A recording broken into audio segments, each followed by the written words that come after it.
కానీ ఇప్పుడు ఈ మొత్తం వ్యవహారంలో సుమారు 1750 కోట్లు దీని మీద మారింది అంటే ఎఫ్బిఐ సైతం ఆశ్చర్యం వ్యక్తం చేస్తున్న పరిస్థితి. ఈ రోజున ఎఫ్బిఐ కేవలం ఏదో కాకతాళీయంగా బయటకు తీసుకొచ్చిన వార్త కాదు ఇది. ఈ రోజున జగన్మోహన్ రెడ్డి గారికి సంబంధించిన ఈ మొత్తం కేసు వ్యవహారంలో రేపు రాష్ట్రం దోషిగా నిలబడే అవకాశం ఉంది. ప్రపంచం ఈ సరళీకృత విధానంలో, పోటీతత్వంలో, ఆర్థిక విధానంలో గ్లోబల్ వైజ్ కూడా కంట్రీ టు కంట్రీ దేశాల మధ్య కూడా పోటీతత్వం నెలకొంది. అది తెలుసు మీకు. అక్కడ అంతర్జాతీయ ద్రవ్యనిధిని కానీ, అలాగే వరల్డ్కి సంబంధించిన ప్రపంచ దేశాలకు సంబంధించిన ఎటువంటి ఫోరంనైనా ధనిక దేశాలు వివక్ష చూపించి ఎదుగుతున్న దేశాలని, పేద దేశాలని అణగదొక్కడం అనేది మనం చూస్తూనే ఉన్నాం. ఈ ప్రాసెస్లో మనం లిబరలైజేషన్ పాలసీలో ఎప్పుడైతే ఫారిన్ ఇన్వెస్ట్మెంట్కి మనం చోటిచ్చామో, ఆసరా కల్పించామో, అంతర్జాతీయ మార్కెట్ని ఎదుర్కోవటానికి అంతర్జాతీయంగా మనం కూడా పోటీతత్వాన్ని ఇన్హెరెంట్గా మనం ఆ కేపబిలిటీస్ని పెంచుకోవటానికి మనకున్న వనరులు తక్కువ అవటం వల్ల ఫారిన్ ఇన్వెస్ట్మెంట్ని మనం ఇన్ఫ్రా ప్రాజెక్ట్స్కి కొన్ని రంగాల్లో మనం ఇన్వైట్ చేస్తాం. తప్పదు, అది దేశ ఆర్థిక విధానంలో ఒక భాగం.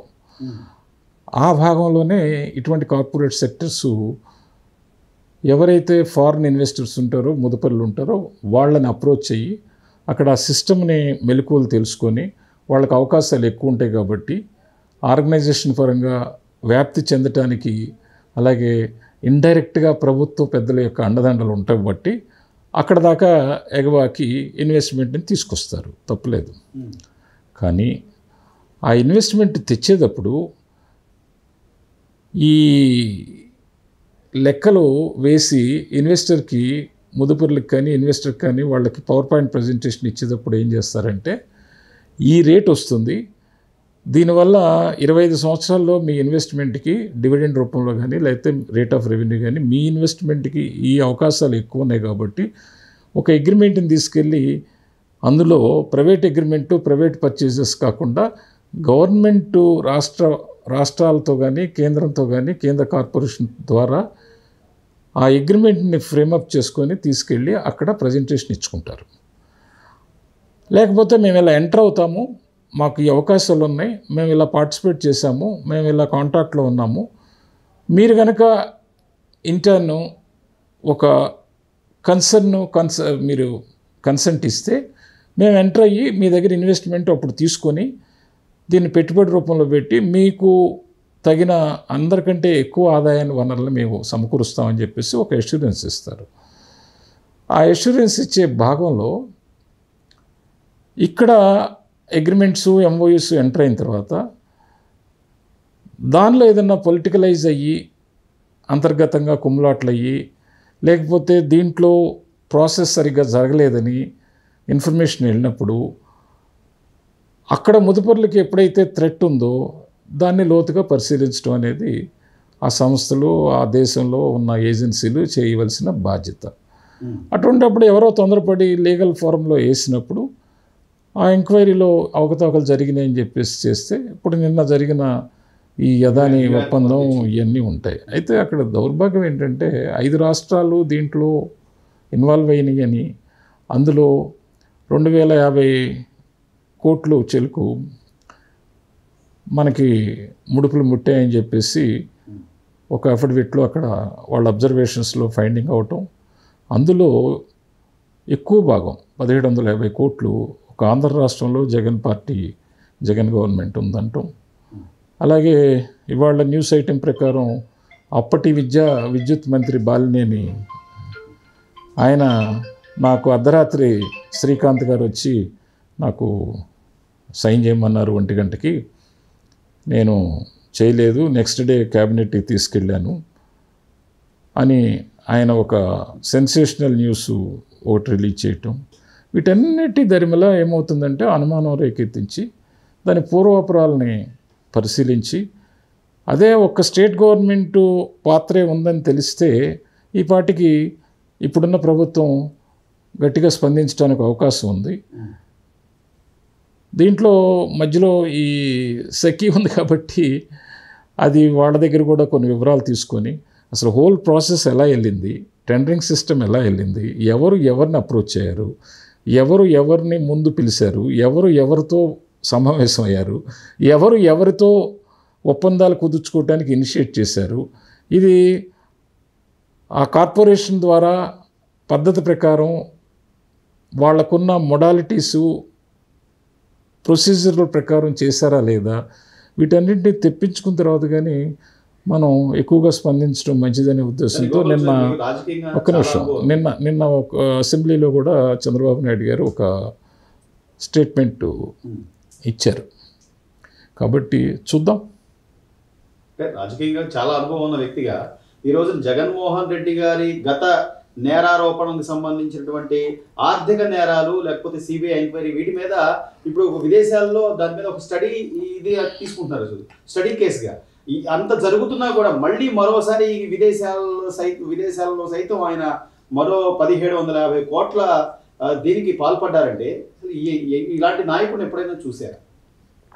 మొదటి నుంచి తప్పుందా ఒప్పుందా అని కాదు, కోడ్ ఆఫ్ కండక్ట్ అనేది ప్రతి రంగంలోనూ ఉంటుంది. కొద్ది మేరకు ప్రతి వాళ్ళు తెలుసో తెలియకో during process implementation of any scheme చేసేటప్పుడు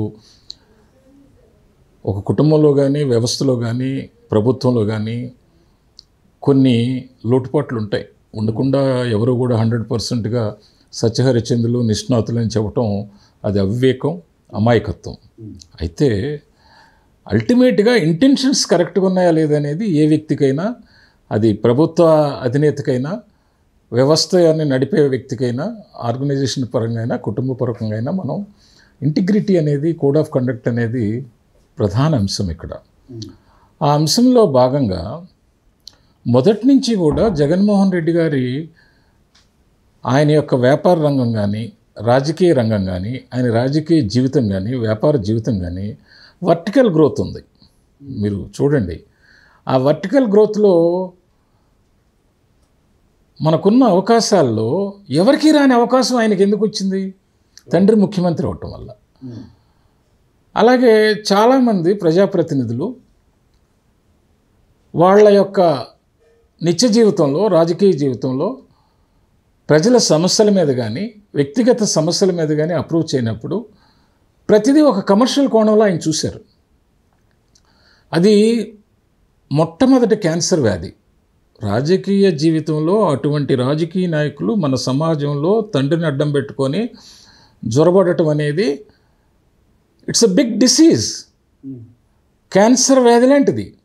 దానికి మొదట్లో మనం ముందేయకుండా ఇప్పుడు గగ్గోలు పెట్టి రాష్ట్రం విడిపోయి రాష్ట్రాన్ని తగలెట్టుకున్న తర్వాత అందరూ ప్రజలు, రాజకీయ నాయకులు లబోదిబో అంటే ఏం ఉపయోగం అండి? మొట్టమొదటి రోజునే వంకాయలు దొంగ ఇచ్చినప్పుడే చూసుకోవాల్సింది ఇవన్నీ. పెద్ద దొంగ గజ దొంగ అయిపోయిన తర్వాత జగన్మోహన్ రెడ్డి అది చేశాడు ఇది చేశాడు అనుభవించండి.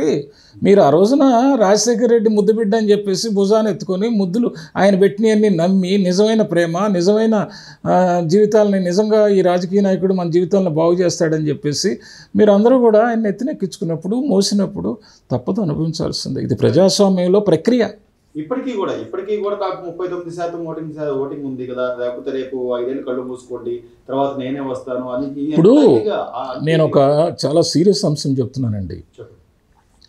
నిన్న చంద్రబాబు నాయుడు గారు అసెంబ్లీలో 2047 విజన్ డాక్యుమెంట్ని ఒక చాలా చక్కగా వివరించారు. దాంట్లో ముఖ్యాంశం ఏంటి? Zero poverty ఎప్పుడవుతుంది? 100% లిటరసీ వచ్చినప్పుడు. నేను ఆ అంశాన్ని మీరు క్షుణ్ణంగా ప్రతి వాళ్ళు దాన్ని అవేర్నెస్ తీసుకోవాలి.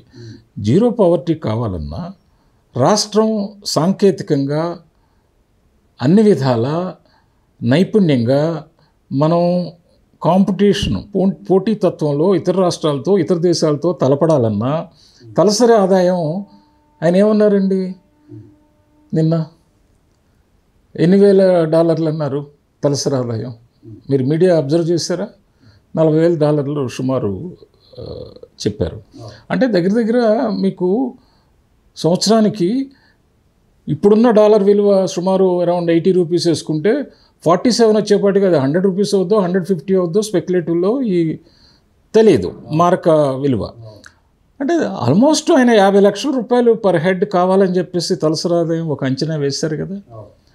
వేసినప్పుడు 100% లిటరసీ కావాలన్నప్పుడు, జీరో పావర్టీ కావాలన్నప్పుడు ఆటోమేటిక్గా 100% లిటరసీ వచ్చినప్పుడు, అన్ని విషయాల మీద అవగాహన వచ్చినప్పుడు, పాలసీస్ ఎలా ఉంటాయి, గవర్నమెంట్ ఎలా నడుస్తుంది, ప్రజా జీవితం ఎలా సాగించాలని తెలిసినప్పుడు మీరన్న ఆ 40% తాయిలాల కోసం కూడబెట్టిన ఓటు బ్యాంకు 10% అయిపోతుంది.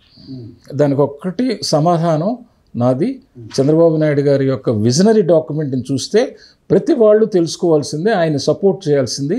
దీనికోసమే నేను ఇన్ని సంవత్సరాలు బట్టి బాధపడేది, అందరినీ ఎలర్ట్ చేసేది, ఆయన్ని సపోర్ట్ చేయమనేది ఆ విజనరీ కోసమే.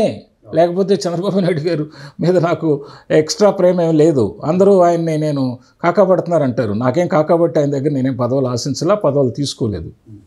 సో ఓవరాల్గా ఏం చెప్తారు సార్ ఈ మొత్తం మీద ఈ సెక్కి కేసుకు సంబంధించి? లేదా గతంలో ఉన్న సుమారు 11 సంవత్సరాలుగా బెయిల్ పైన బయట ఉన్నటువంటి జగన్మోహన్ రెడ్డి గారికి ఇది అంతిమంగా ఒక ఇది అవుతుంది అనుకోవచ్చు, అంటే ఒక గుణపాఠం అవుతుంది అనుకోవచ్చు? గుణపాఠం కాదు, ఆయన సమాజం నుంచి వెలియాలి, రాజకీయ సమాధి కట్టాలి. రాజకీయ జీవితంలో ఇటువంటి వ్యక్తులు ఇట్లా చిందరవందర చేసి కొన్ని కోట్ల జీవితాలని బలి తీసుకునే మనస్తత్వం గల వ్యక్తిని సమాధి వేయాలి రాజకీయంగా. అది చివరి కనీసం కుటుంబ సభ్యుల విషయంలో కూడా అంతే ఇదిగా. కుటుంబ సభ్యుల విషయంలో నేను మొదటి నుంచి మాట్లాడటానికి వ్యతిరేకిస్తాను. అది ఆయన అది ఆ కుటుంబ వ్యక్తిగత విషయం, మనం ఇంటర్ఫీర్ అవ్వటం బాగోదు కూడా. నేనైతే రాజకీయాల కోసం, రాజకీయ నాయకులు లబ్ధి పొందడం కోసం వాళ్ళ యొక్క పిఆర్ పెంచుకోవడానికి మాట్లాడతారు, కానీ నేనైతే వాళ్ళ యొక్క కుటుంబ విషయంలో మాట్లాడటం అది కుసంస్కారం.